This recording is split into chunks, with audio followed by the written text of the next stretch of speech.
Hello students, मैं हूं आशीष और हम पढ़ रहे थे राजस्थान का इतिहास। राजस्थान के इतिहास में हमारा टॉपिक चल रहा था चौहान वंश। चौहान वंश चौहान वंश में हम कहाँ के चौहान पढ़ रहे थे? अजमेर के चौहान। अजमेर के चौहान, ठीक है। तो हमने क्या क्या पढ़ लिया था? हमने पढ़ लिया था कि जो चौहान वंश है उसका प्राचीन नाम क्या था? चाहमान या चेहरमान, ठीक है। एक एक कवि थे जो पृथ्वीराज चौहान तृतीय के दरबार में थे। क्या नाम था उनका? जयानक। जयानक ने क्या किया था कि एक एक यहाँ से अक्षर को उठाया था, उससे क्या बनाया था? शब्द, और उन शब्दों को क्या किया था? चौहान वंश से रिलेटेड किया था, ठीक है। तो चार से क्या उठाया था उन्होंने? चार, है से हरी, माँ से मान, और नय से नया, ठीक है। यहां तक पढ़ लिया था हमने। इसके बाद में हमने पढ़ी थी उत्पत्ति इनकी। उत्पत्ति के जो सिद्धांत के सारे सिद्धांत हमने पढ़ लिए थे। कौन कौन से सिद्धांत थे उत्पत्ति के? जिनमें पहला सिद्धांत किसका था? चंद्रवर्दाई का। चंद्रवर्दाई ने क्या सिद्धांत दिया था? अग्निकुंड का। किसका सिद्धांत दिया था? अग्निकुंड का, जिसमें क्या बताया था कि आगू पर्वत पर एक ऋषि थे। कौन से ऋषि? वशिष्ठ मुनि, ठीक है। उन्होंने जो अग्निकुंड था उनसे चार वंशों की उत्पत्ति की थी। चार वंश कौन कौन से? पहले वंश पे प्रतिहार, दूसरे पे परमार, तीसरे पे चालुक्य और चौथे पे चौहान। तो इनका क्रम याद रखना, क्रम पूछा जा सकता है। प्रतिहार, परमार,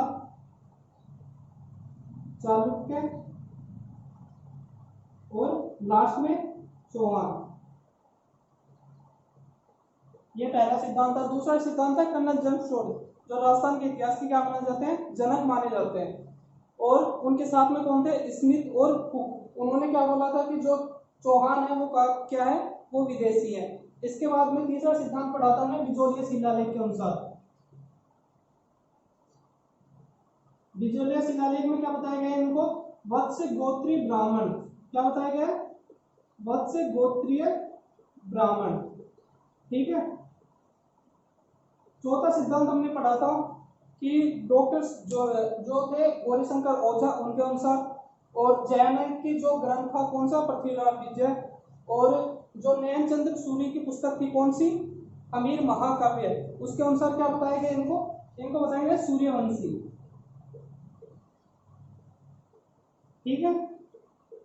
इसके बाद में हमने जो चौहान वंश के संस्थापक थे उनके बारे में पढ़ा था।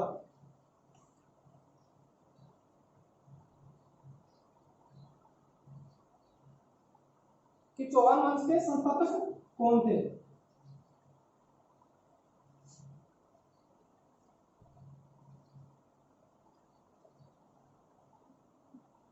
चौहान वंश के संस्थापक कौन थे? वासुदेव चौहान। उन्होंने चौहान वंश की स्थापना कब की? 551 ईस्वी में। कब की? 551 ईस्वी में। कहां पर? सांबर में, जिसको क्या बोला जाता था? सपादलक्ष। और सांबर का बिजोलिया शिलालेख में प्राचीन नाम क्या था?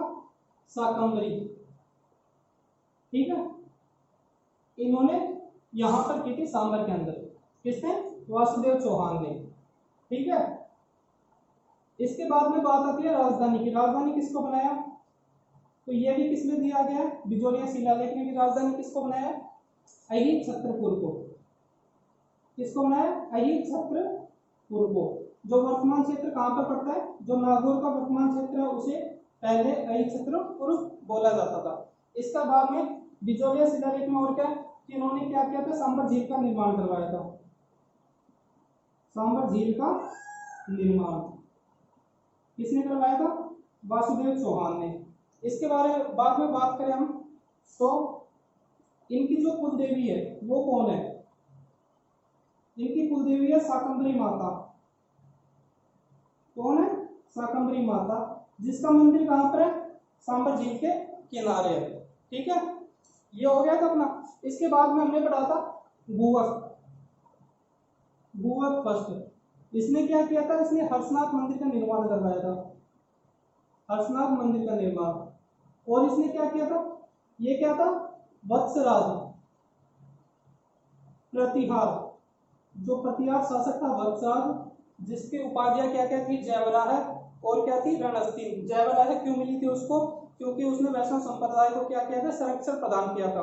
और रणस्थीन क्यों मिला था, क्योंकि उसने मांडी जो प्रजाति थी उसका क्या है, नाश करके वहां पर अपना अधिकार किया था। रणस्थीन का मतलब समझे तो क्या होता है, रण मतलब युद्ध, हस्तीन मतलब हाथी या गज, यानी कि युद्ध में गज के समान वो होता है रणहस्तीन। ठीक है, तो ये हो गया था यहाँ से। तो इसका क्या था, सामंत। ठीक है, क्या था, सामंत। इससे क्या पता चलता है कि जो प्रारंभिक चौहान थे वो प्रतिहारों के क्या थे, सामंत थे। ठीक है, इसके बाद में हमने क्या पढ़ा था, विग्रहराज सेकंड पढ़ा था हमने। विग्रहराज सेकंड के बारे में क्या पढ़ा था कि जो प्रारंभिक चौहान थे उनमें क्या था, सबसे प्रतिभाशाली था। इसने क्या किया था, इसने गुजरात के शासक मूलराज को पराजित किया था। ठीक है, मूलराज को पराजित किया था। आज हम इससे आगे से पढ़ते हैं, इसके आगे से स्टार्ट करते हैं। हमारा जो शासक हम पढ़ेंगे वो है अजय राज। कौन है, अजय राज।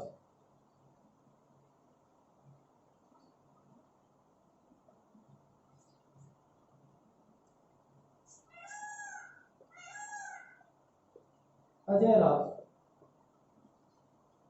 ये किसका पुत्र था, पहले ये पुत्र था पृथ्वीराज चौहान का, पृथ्वीराज चौहान प्रथम।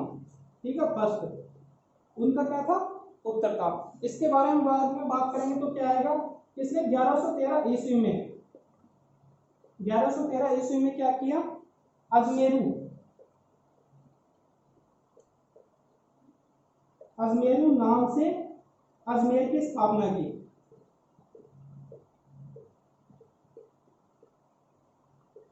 क्या किया, अजमेर नाम से अजमेर की स्थापना की, कब की, 1113 ईस्वी में।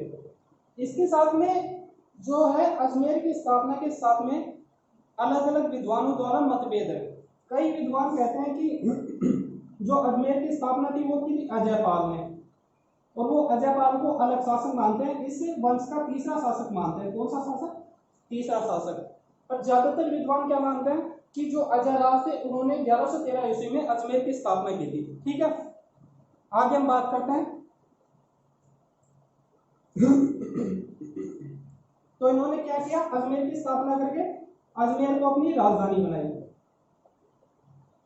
अजमेर को अपनी राजधानी बनाई।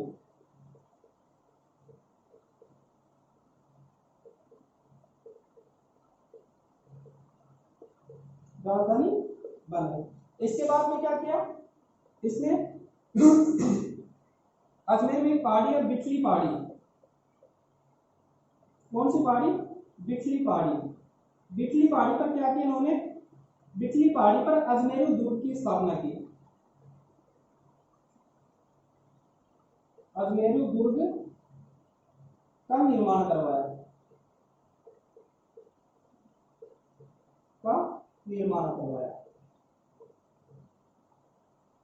इन्होंने देखो, एक तो अजमेर की स्थापना की, एक अजमेर को अपनी राजधानी बनाई, और तीसरा काम क्या किया, अजमेर दुर्ग का निर्माण करवाया।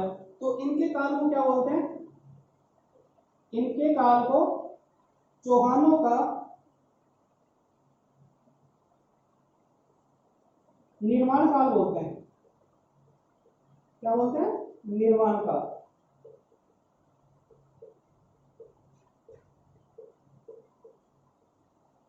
ये क्वेश्चन बन सकता है कि जो चौहानों का निर्माण काल कौन से राजा के काल को बोला जाता है, तो कौन से राजा के काल को बोला जाता है, अजय राज के काल को। ठीक है, इसके बाद में बात करें हम, तो इसने क्या किया, इसने चांदी और तांबे के सिक्के चलाए।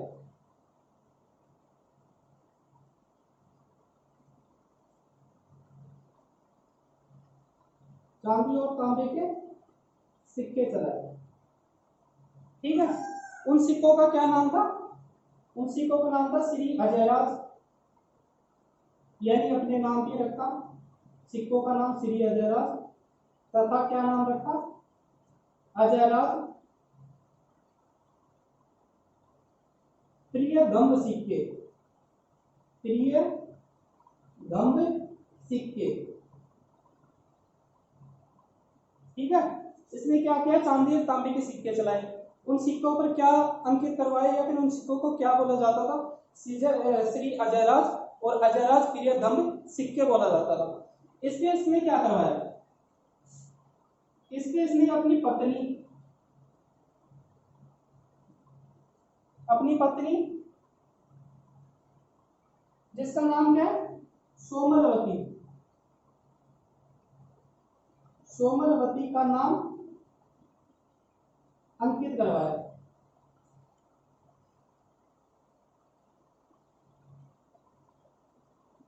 का नाम अंकित करवाया। देखो उसने क्या क्या किया। ये सबसे पहले पृथ्वीराज चौहान का पुत्र था, पृथ्वीराज चौहान फर्स्ट का। ठीक है, इसके बाद में इसने 1113 ईस्वी में क्या किया, अजमेर नगर की स्थापना की और उसको क्या किया, अपनी राजधानी बनाई। इसके बाद में इसने बिटली पहाड़ी जो है उस पर अजमेर दुर्ग का निर्माण करवाया।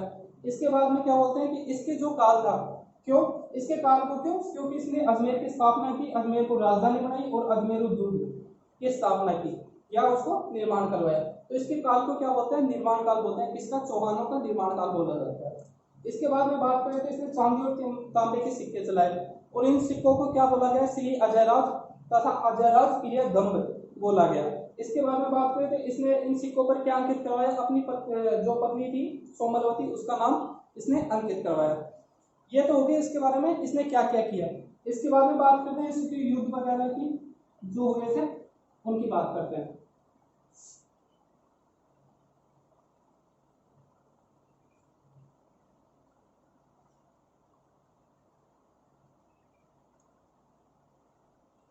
इसके बाद में बात करें इन्होंने क्या है, जो मालवा सेनापति था, मालवा सेनापति साधन, इसने क्या किया, इस पे आक्रमण किया, किस पे, अजयराज पे। तो अजयराज ने क्या किया, उसको कैद में कर लिया, ठीक है, या बंदी बना लिया। मालवा सेनापति सालन ने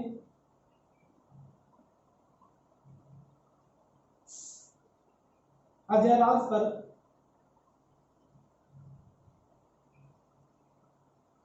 आक्रमण किया,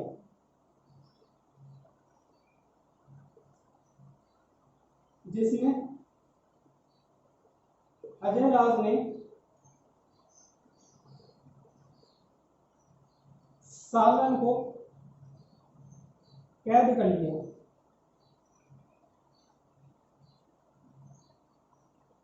तो कैद कर लिया, ठीक है। इसने और क्या किया, इसने उज्जैन के शासक,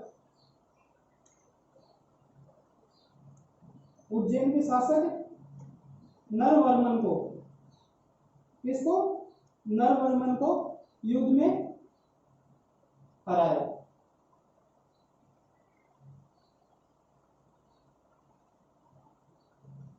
युद्ध में हराया। इसने क्या किया, इस पर मालवा सेनापति जिसका नाम क्या था, सालन, उसने क्या इस पे आक्रमण किया। तो इसने क्या किया, उसको कैद में कर लिया या बंदी बना लिया। और क्या किया इसने उज्जैन के शासक नरवर्मन को जो समय था उसको क्या कर लिया, युद्ध में हरा दिया। ठीक है, ये हो गया हमारा अजयराज। इसके बाद में हम बात करते हैं कि इसने अजमेरी दुर्ग की स्थापना की या उसका निर्माण करवाया। तो थोड़ा सा अजमेरी दुर्ग के बारे में देख लेते हैं।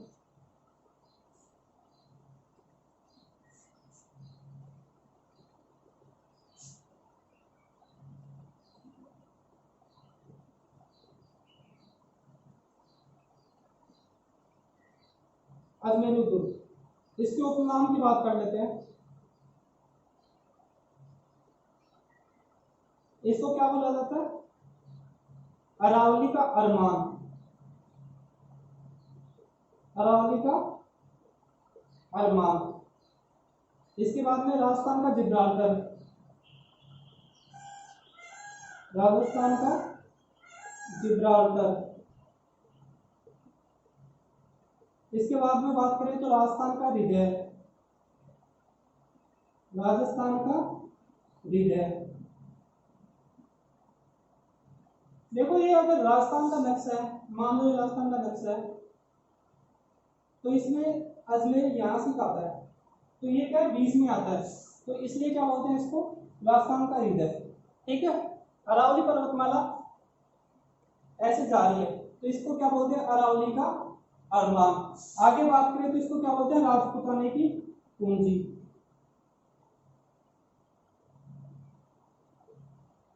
राजपूताने की पूंजी क्यों बोलते हैं, अगर किसी इंसान को या राजा को पूरे राजस्थान पर अगर अधिकार करना होगा तो ये बीच में पड़ता है। अगर इसको इस साइड जाना होगा या इस साइड वालों को इस साइड आना होगा या कैसे भी जाना होगा, तो इसको जीतना जरूरी है। इसलिए क्या बोला जाता था, अगर इसको अजमेर को जीत लिया तो पूरे राजस्थान को जीत लिया, क्योंकि ये मिड में से आता है। ठीक है, बीच में से पड़ता है, इस कारण इसको क्या बोला जाता है, राजस्थान के राजपूताने की पूंजी। आगे बात करें तो इसको कारागर। कारागढ़ क्यों बोला जाता है, कि मेवाड़ के शासक थे, कौन थे, पृथ्वीराज सिसोदिया।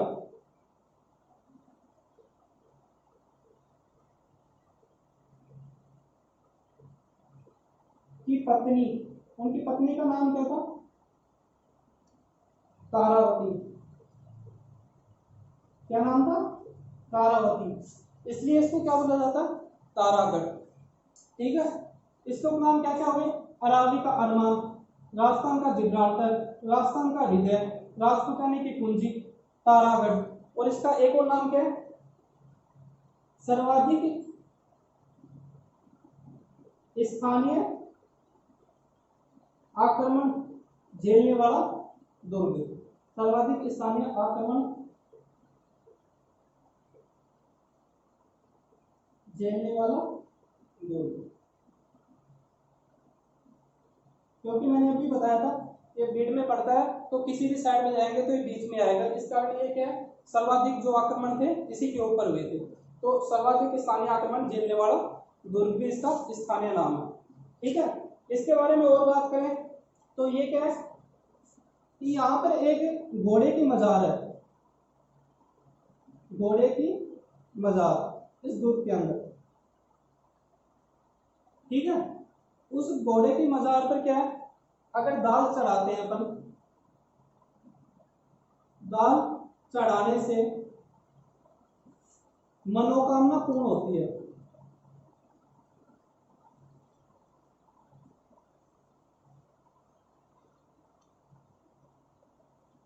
ये माना जाता है इस घोड़े की मजार पर अगर दाल चढ़ाएंगे अपन तो हमारी क्या है, मनोकामना पूरी होगी।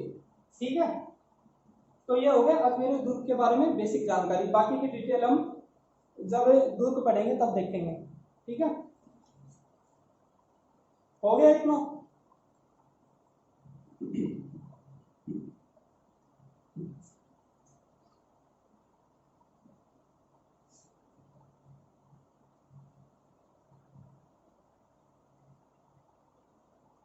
अब अगले शासक की बात करते हैं। इसका अगला शासक कौन है, अर्णोराज।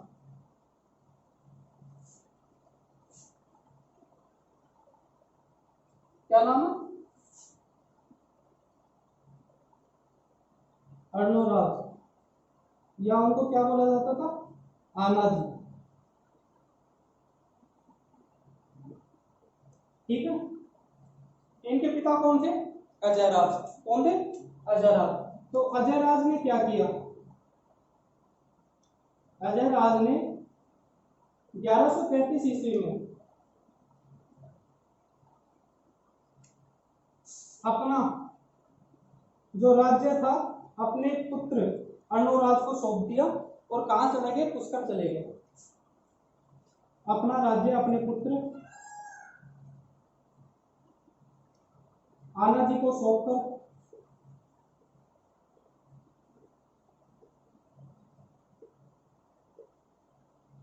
पुष्कर चले गए।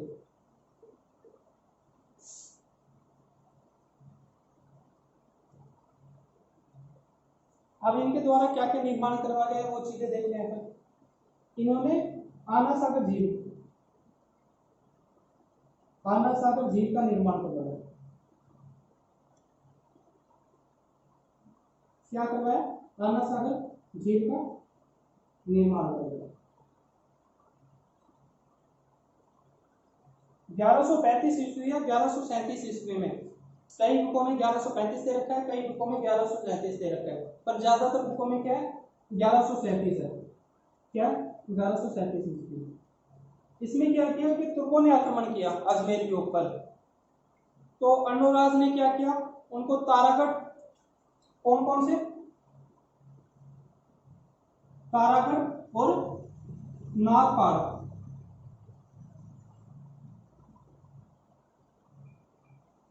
नागपाड़ के बीच में रोक लिया, वहां पर रोककर उनका नाश किया या उनको युद्ध में हराया। तो ये मानते हैं कि लोग कि इतना वहां पर खून बहा कि पूरी धरती क्या हो गई, वहां पर लाल हो गई। तो इसलिए क्या किया अर्णोराज ने कि चंद्रा नदी जो बहती थी उसका मार्ग परिवर्तित करके इन दोनों पहाड़ों के बीच में से बहाकर उसको यहाँ पर क्या इन दोनों पहाड़ों के बीच में अन्ना सागर झील का निर्माण करवाया, जिससे क्या है वो खून साफ हो जाए। इसलिए क्या हुआ, अन्ना सागर झील का निर्माण हुआ। तो अगर हम इसको लाइन में लिखें तो कैसे लिखेंगे,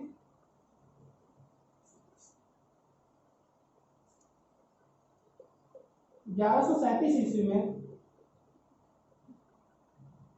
तुर्कों के अजमेर पर आक्रमण कर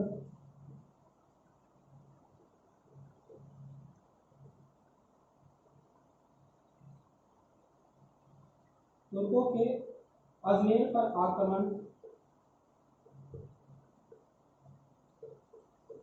करने के कारण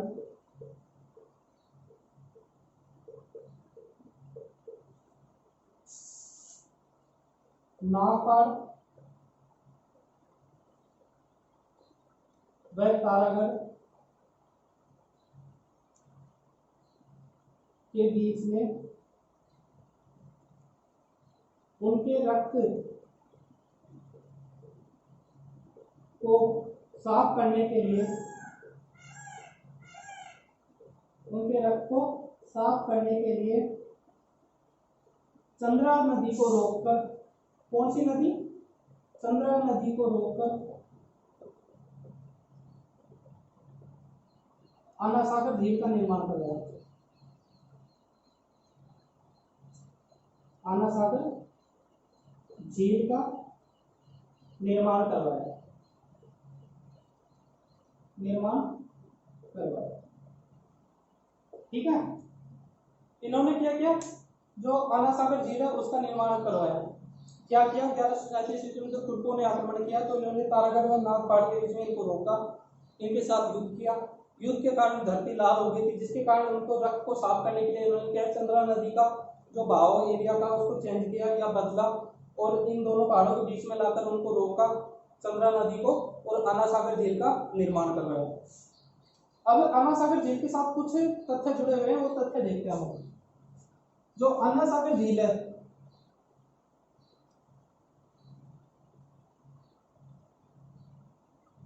के किनारे की बात करते हैं अपन। किनारे पर सबसे पहले बात करते हैं जहांगीर। जहांगीर ने किसका निर्माण करवाया, दौलत बाग, दौलत बाग, जिसको दौलत बाग का निर्माण करवाया, जिसे वर्तमान में क्या बोलते हैं, सुभाष उद्यान या सुभाष गार्डन। ठीक है, यहां पर शाहजहां ने क्या किया, बारादरी का निर्माण करवाया। इसके बाद में बात करें तो अन्ना सागर झील के किनारे भारत में पहली बार गुलाब से इत्र बनाने की खोज हुई थी। ये खोज किसने की थी, अस्मत बेगम ने, अस्मत बेगम ने। अस्मत बेगम कौन थी, नूरजहां की मां। नूरजहां कौन थी, जहांगीर की पत्नी। तो अस्मत बेगम ने क्या किया, यहाँ पर गुलाब से इत्र बनाने की कला, गुलाब से इत्र बनाने की विधि की खोज की।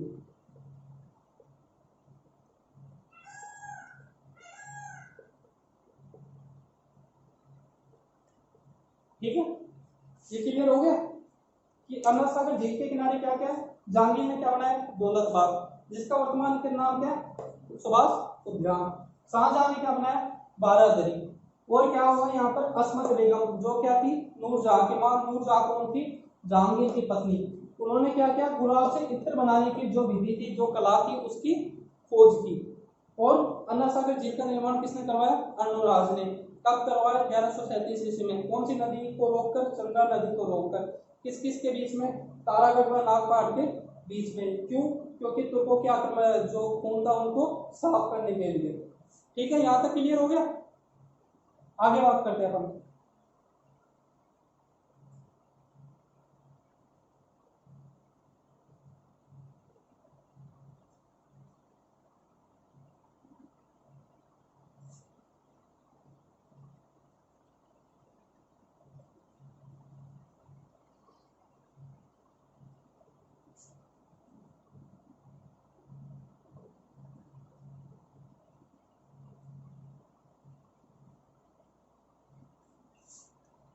आगे बात करें अर्णोराज की।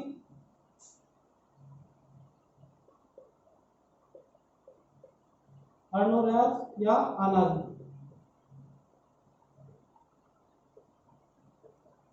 इन्होंने और किसका नाम निर्माण करवाया, इन्होंने पुष्कर के अंदर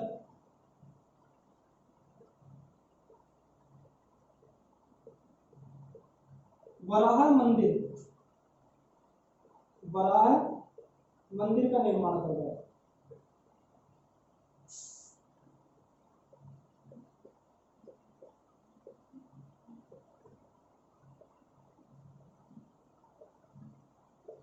ठीक है, वराह मंदिर का निर्माण करवाया। अब ये इनके युद्धों के बारे में देख लेते हैं। तो सबसे पहले देखते हैं हम कि इन्होंने क्या किया। इन्होंने पंजाब के पूर्वी भाग, पंजाब के पूर्वी भाग तथा संयुक्त प्रांत, संयुक्त प्रांत के पश्चिम भाग को जीत लिया। संयुक्त प्रांत के पश्चिमी भाग को जीत लिया। पश्चिमी भाग को जीत लिया। ठीक है, अब इनके युद्धों की बात करते हैं। युद्ध कौन कौन से हुए इनके बीच में। तो एक तरफ लिख लेते हैं अर्णोराज,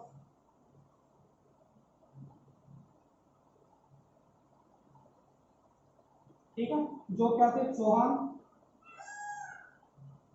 और एक तरफ लिख लेते हैं चालुक्य। चालुक्य शासक कौन से थे, सिद्धराज जयसिंह।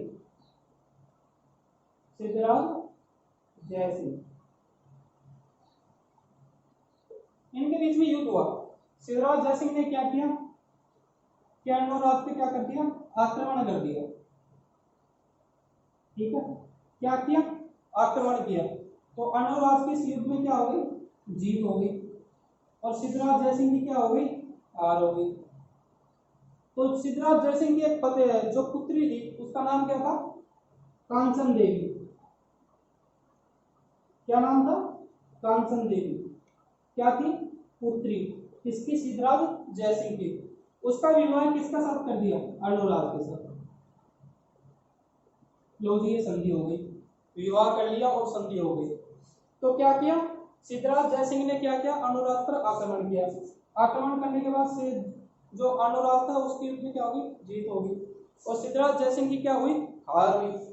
इसमें इसने सिद्धराज जयसिंह ने क्या किया, संधि करने के लिए अपनी पुत्री, जिसका नाम क्या था, कांचन देवी, उसका विवाह किसके साथ करवा दिया, अर्णोराज के साथ में करवा दिया। ठीक है, ये तो हो गया इसका पहला युद्ध। इसको हम लाइन में लिखते हैं पहले।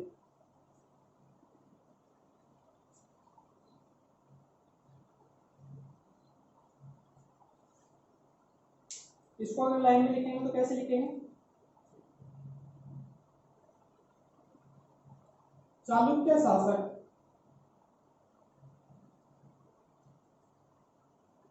सिद्धराज जयसिंह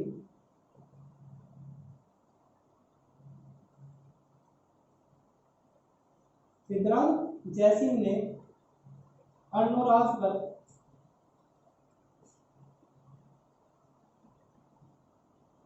आक्रमण किया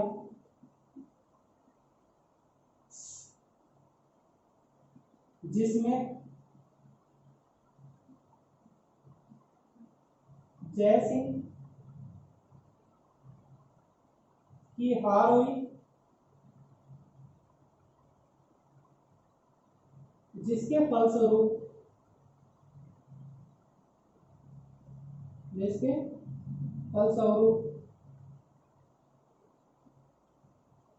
जय सिंह ने अपनी पुत्री जिसका नाम क्या है, कांचन देवी। क्या नाम है? कांचन देवी। कांचन देवी का विवाह अर्णोराज के साथ करवा दिया।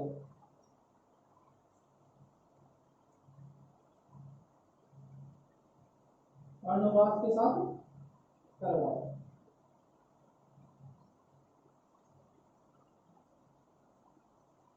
ठीक है, अर्णोराज के साथ करवाया। चालुक्य शासक सिद्धराज जयसिंह ने अर्णोराज पर आक्रमण किया, जिसमें सिद्धराज जयसिंह की क्या हो गई, हार हो गई, और अर्णोराज की क्या हो गई, जीत हो गई। जिसके परिणाम स्वरूप यह संधि के रूप में जो जयसिंह था उसने क्या किया, अपनी पुत्री जिसका नाम क्या है, कांचन देवी का विवाह किसके साथ करवा दिया, अर्णोराज के साथ में करवा दिया। ये हो गया इसका पहला युद्ध। ठीक है, यहां तक समझ में आ गया। आगे बात करते हैं हम इसके अगले युद्ध की।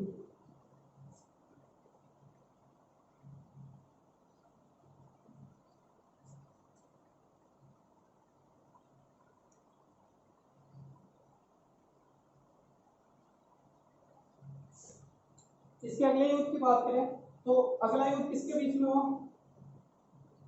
कुमारपाल, जो क्या था, चालुक्य शासक। ठीक है, और इस तरफ क्या आ गया, अर्णोराज, जो क्या था, चौहान। ठीक है, जो ये चालुक्य था ये क्या है कि राजा जयसिंह, जो सिद्धराज राजा जयसिंह था उसका जो पुत्र था उसके बीच में और कुमारपाल के बीच में क्या चल रहा था, सिंहासन को लेकर संघर्ष चल रहा था, जिसके कारण जयसिंह ने क्या बोला अर्णोराज को कि इस पर आक्रमण करो। तो अर्णोराज ने इसके ऊपर क्या किया, आक्रमण किया। यह आक्रमण कब हुआ, 1145 ईस्वी में, जिसमें ये क्या, ये तो जीत गया, अर्णोराज की क्या हुई, जीत, और कुमारपाल की क्या हुई, हार।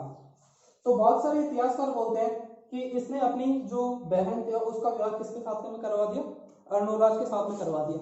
इसके बाद में क्या हुआ कि एक दिन ये कुछ इसके शासन में यानी इसके राज्य में आया हुआ था कौन, कुमारपाल।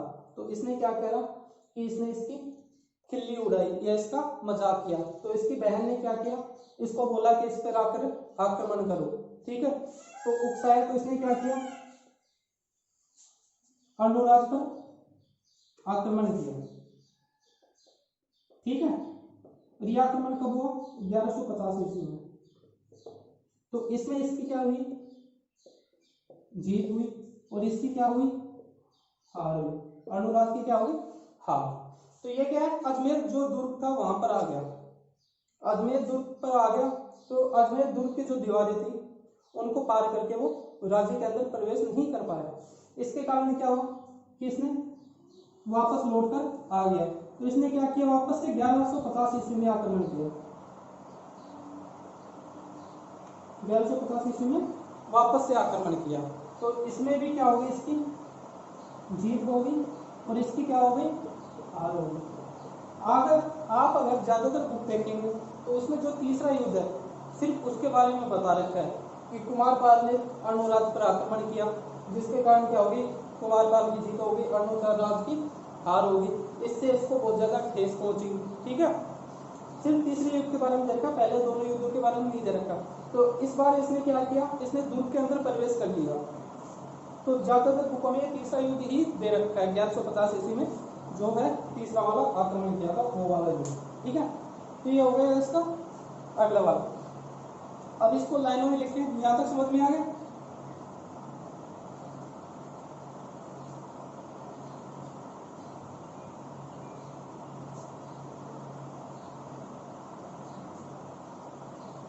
तीनों युग समझ में आ गए ना, कुमारपाल और अर्णोराज के। तो हम भी तीसरे युग के बारे में लिखते हैं। अर्णोराज तथा चालुक्य शासक, क्या नाम है चालुक्य शासक का? कुमारपाल। कुमारपाल के मध्य युद्ध हुआ, जिसमें क्या हुआ? अर्णोराज की हार हुई, जिसमें अर्णोराज की हार हुई।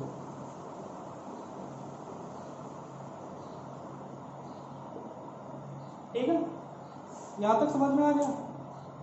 आगे बात करें अर्णोराज की, तो इसके दरबारी कवि थे, जो दरबार में विद्वान थे वो कौन कौन थे? धर्मकोश,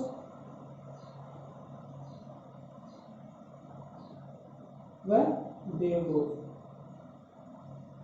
इनके आपको नाम याद करने कि अर्णोराज के दरबार में कौन कौन से विद्वान थे? धर्मघोष व देवघोष। ठीक है, यहां पर हमारा अर्णोराज कंप्लीट होता है। इसके बारे में एक चीज और रहेगी, क्या? इसका लास्ट में हत्या किसने की?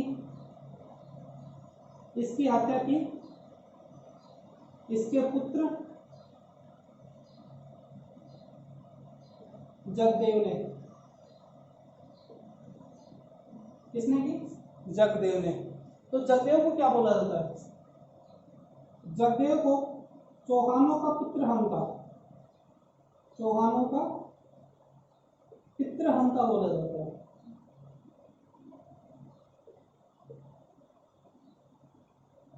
पितृहंता बोला जाता है। पितृहंता का मतलब पिता की हत्या करने वाला। मैंने आपको प्रतिहार वंश पढ़ाया था, उसमें प्रतिहारों का पितृहंता बताया था। प्रतिहारों का पितृहंता कौन है?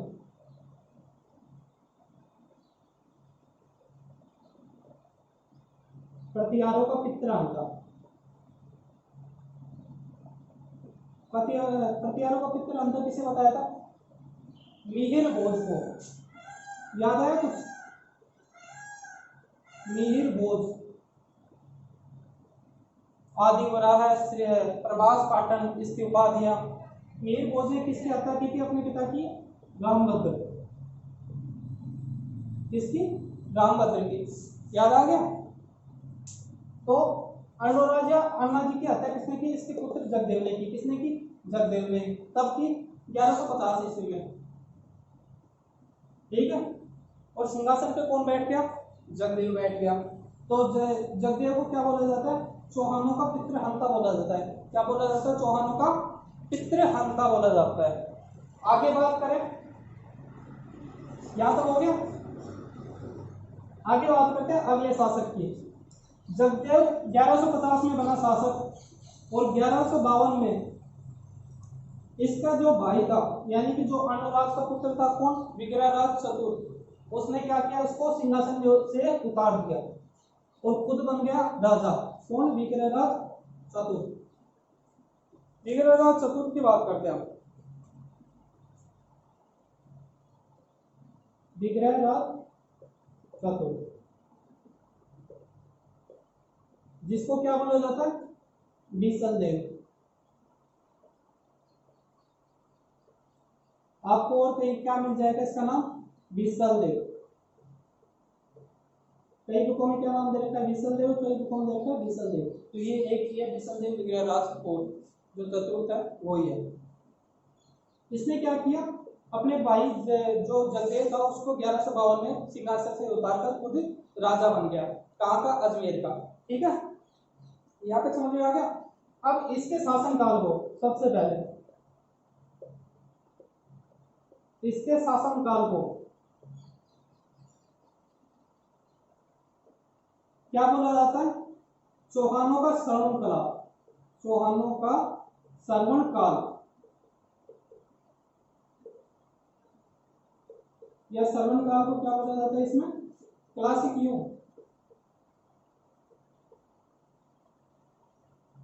क्लासिक युग बोला जाता है।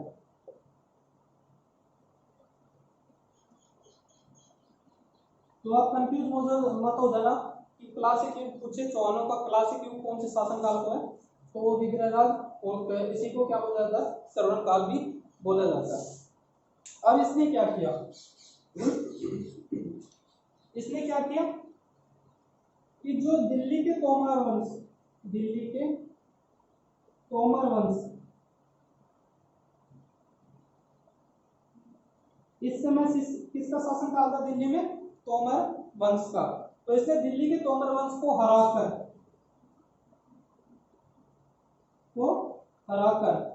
दिल्ली को राजधानी बनाया, दिल्ली को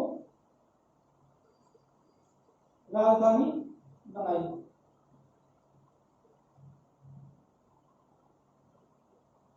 ये कुछ समय के लिए बनाई थी दिल्ली को राजधानी, बाकी की राजधानी कौन सी है, अपनी अजमेरी है, ठीक है। दिल्ली के तोमर वंश को हराकर क्या किया, दिल्ली को राजधानी बनाया। यहाँ तक हो गया। आगे बात करें इसके बारे में, तो इसने क्या किया, इसने संस्कृत कंठाभरण, संस्कृत कंठाभरण नामक संस्कृत पाठशाला,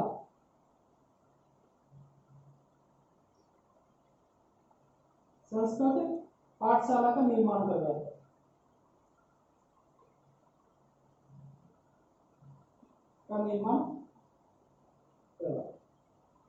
ठीक है, इसने क्या किया, संस्कृत कंठाभरण नामक संस्कृत पाठशाला का निर्माण कहाँ करवाया, अजमेर में करवाया।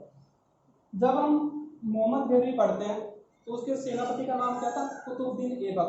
तो उसने क्या किया, इस संस्कृत पाठशाला को तुड़वाकर क्या बनाया था, यहाँ पे 2.5 दिन का झोपड़ा। तो इसको देखें हम, संस्कृत पाठशाला, इस साइड लिखे कुतुबुद्दीन ऐबक,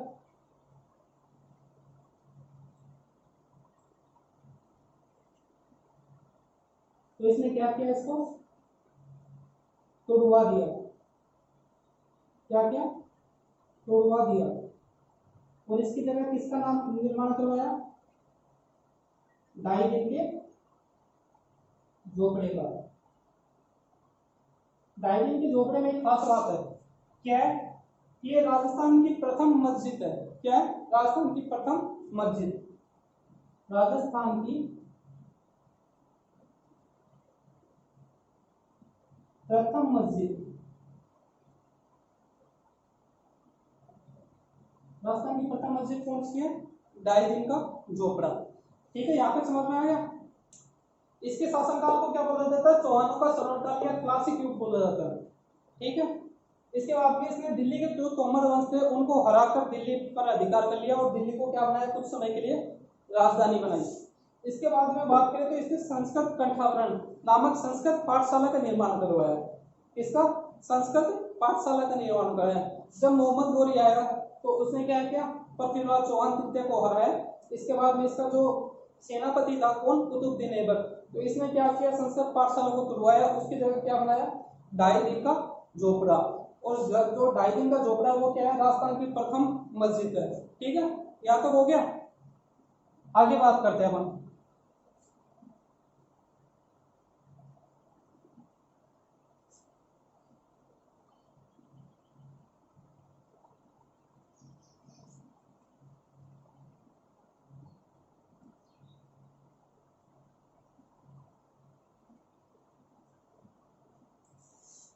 इसने क्या किया, विग्रहराज ने क्या किया,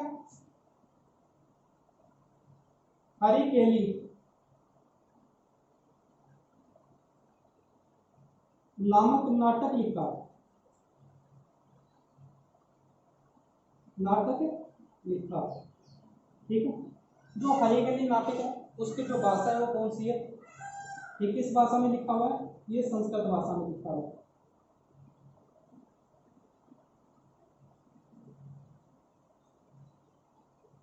संस्कृत भाषा में लिखा हुआ है। अब ये वर्तमान में कहाँ है, जो हरिकेली नाटक है वर्तमान में कहाँ इसके अवशेष मिलते हैं, तो इसके जो 2 जगह पर अवशेष मिलते हैं। पहला मिलता है 2.5 दिन के झोपड़े पर, 2.5 दिन के झोपड़े पर। ठीक है, पहला अवशेष कहाँ मिलता है इसका? डायदीन के झोपड़े पर। इसके दूसरे अवशेष की बात करें तो राजस्थान में एक व्यक्ति है, भारत में एक व्यक्ति थे, क्या नाम था? महापुरुष थे राजा राम मोहन राय। कौन थे? राजा राम मोहन राय, जिन्होंने क्या किया था? ब्रह्म समाज की स्थापना की थी। ब्रह्म समाज की स्थापना। ठीक है, अगर इसकी राजा की बात करें तो राजा की उपाधि इसको किसने दी थी? वो दी थी अकबर सेकंड ने। अकबर सेकंड के कहने पर राजा राम मोहन राय क्या इंग्लैंड गए। ठीक है, कहां गए? ब्रिटेन या इंग्लैंड गए। यहां जाने के बाद इनका क्या हो गया? देहांत, यानी ब्रिटेन में क्या हो गया? इनकी मृत्यु हो गई। इनकी जो समाधि है वो कहां पर है? ब्रिस्टल शहर में। कहां है? ब्रिस्टल शहर में। अब इसकी समाधि की बात क्यों कर रहे हैं? इनकी समाधि की बात क्यों कर रहे हैं? क्योंकि इनकी समाधि पर क्या है? समाधि पर हरिकेली, जो हरिकेली नाटक था, नाटक की कुछ पंक्तियां लिखी हुई है। कुछ पंक्तियां लिखी हुई है। कहाँ लिखी हुई है? ब्रिस्टल शहर में। किसकी समाधि पर? राजा राम मोहन राय, जो क्या थे? ब्रह्म समाज की जिन्होंने स्थापना की थी, उनकी कुछ पंक्तियां लिखी हुई है। ठीक है, उनकी समाधि पर क्या है? हरिकेली नाटक का, उसकी कुछ पंक्तियां लिखी हुई है। तो यहाँ तक समझ में आ गया? इन्होंने क्या किया? हरिकेली नामक नाटक की जो लिखा उसको लिखा। ये कौन सी भाषा में लिखा हुआ है? संस्कृत भाषा में लिखा हुआ है। अब इसके बारे में बात करें कि इसके अवशेष कहाँ कहाँ मिलते हैं, कहाँ पे लिखा हुआ मिलता है। तो सबसे पहले बात करें तो राजस्थान की बात करें तो अजमेर में जो डायदीन का झोपड़ा है, जो राजस्थान की प्रथम मस्जिद है, उस पर इसकी कुछ लाइनें लिखी हुई हैं। इसके बाद में बात करें तो राजा राम मोहन राय, जिन्होंने क्या किया था? ब्रह्म समाज की स्थापना की थी। उन्होंने क्या कि उनका देहांत ब्रिटेन के अंदर हो गया था, जिसके कारण इनकी समाधि कहाँ है? ब्रिस्टल शहर में इसकी समाधि है। कहाँ है? ब्रिस्टल शहर में इनकी समाधि है। तो समाधि के ऊपर कुछ पंक्तियां लिखी हुई हैं, किसकी? हरिकेली नाटक की। ठीक है, यहां तक हो गया। आगे बात करें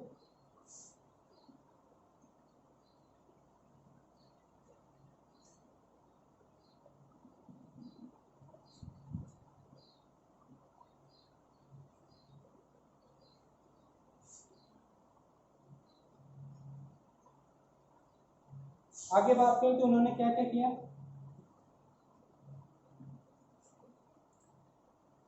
तो इन्होंने क्या कि जयानक, जो कौन है?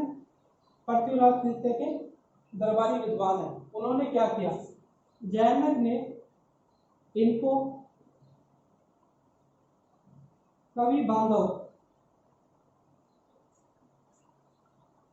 या कटी बांधव,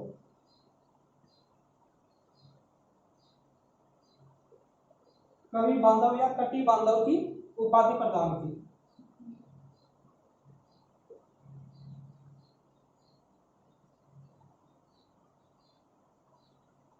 क्योंकि उन्होंने क्या किया था? हरिकेली नाटक की रचना की थी, इसलिए इनको क्या किया? कवि बांधव या कटी बांधव की जो उपाधि प्रदान की। किसने की? जयानक ने की। ठीक है, आगे बात करें तो अभी मैंने आपको एक दरबारी विद्वान के बारे में बताया था, जो अर्णवराज का दरबारी विद्वान था। क्या नाम था उनका? धर्मघोष। क्या नाम था? धर्मघोष। तो धर्मघोष के कहने पर,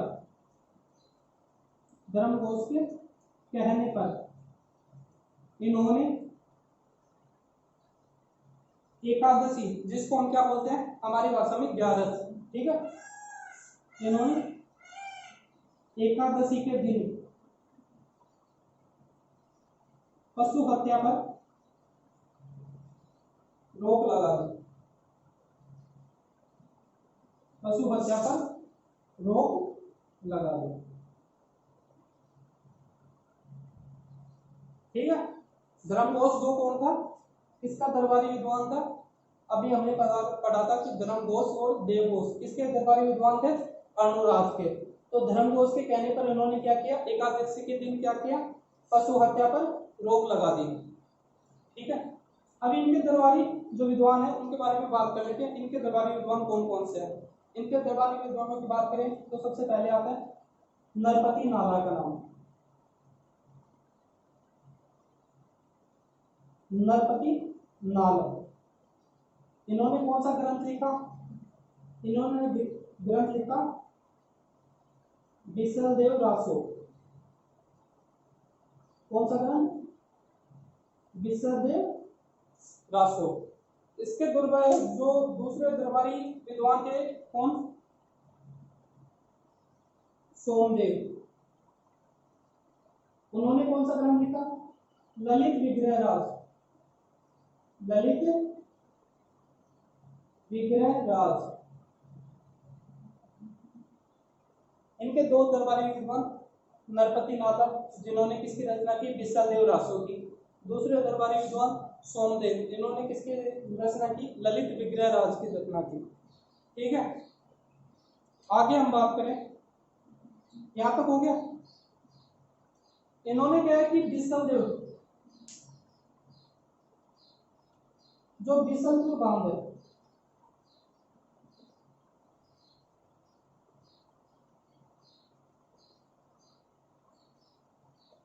एक मिनट,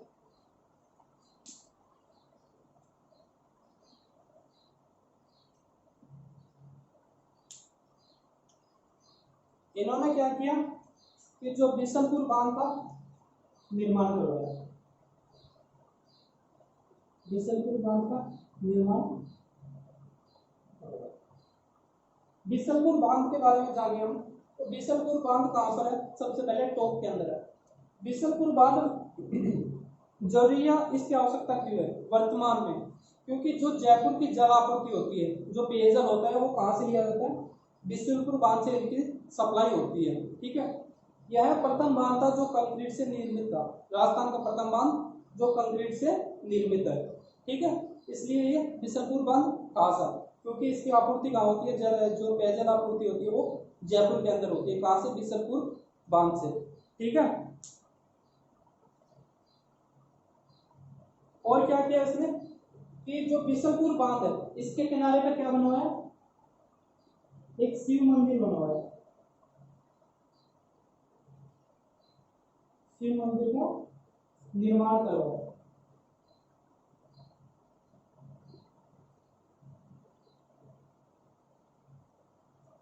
ठीक है, यहां तक हो गया। विग्रहराज जयनक ने इनको किसकी उपाधि प्रदान की? कवि बांधव या कटि बांधव की।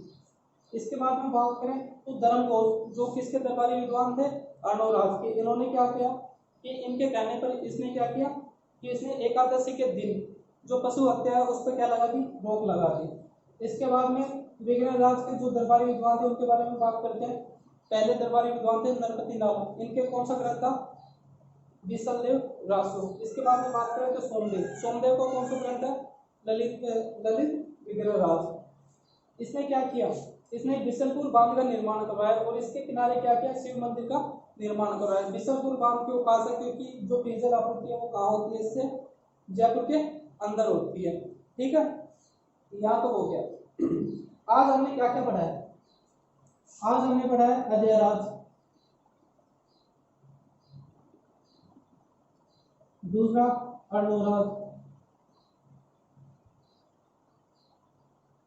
और तीसरे विग्रहराज। ठीक है, अभी जो अजमेर के चौहान है इनमें एक और बचे हैं। कौन से बचे हैं? पृथ्वीराज चौहान।